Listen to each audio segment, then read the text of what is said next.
I got my 2006 Yamaha Wolverine 450 here, and I got some new tires for it. So, what I'm going to do is I'm going to get the old ones off. I'm going to bring them to a shop tomorrow and get them swapped. Let's go. I got the back jacked up, so now I need to shove something under there to act as the jack after I get these tires off. All you got to do to get them off is take off the 4 lug nuts. It's a 17 millimeter. You're not going to be able to do this with a ratchet, and if you can, they're not on tight enough. We just got this tool here that we hook to the air compressor hose, and that gets us pretty good.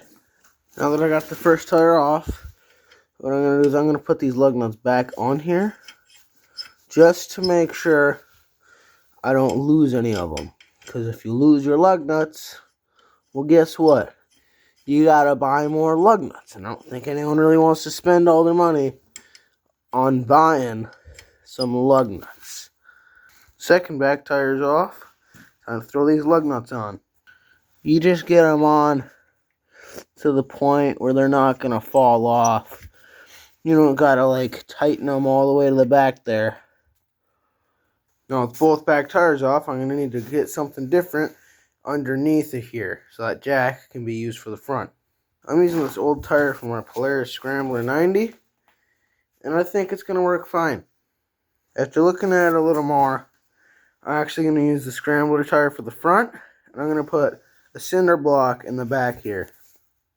Okay, I got the cinder block under there, but it's not balancing super well, so I'm going to put the Scrambler tire underneath my brake disc just in case it does end up tipping, because it looks like it's going to want to tip that way a lot more.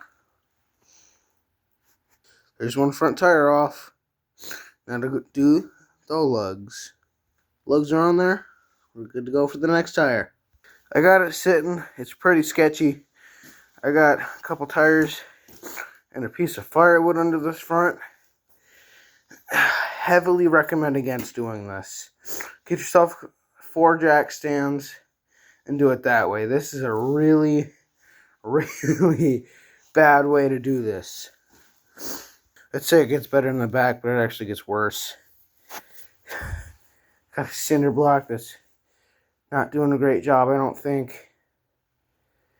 I'm a little worried about it tipping that way. It's sketchy, this whole thing is, but I think it'll be fine for the time I need it to stay there. Well, got all my tires off, now I just gotta load them up. And that's gonna be the end of the video. I'm gonna list my old tires on Facebook Marketplace if anyone wants to buy them. Should be pretty cheap.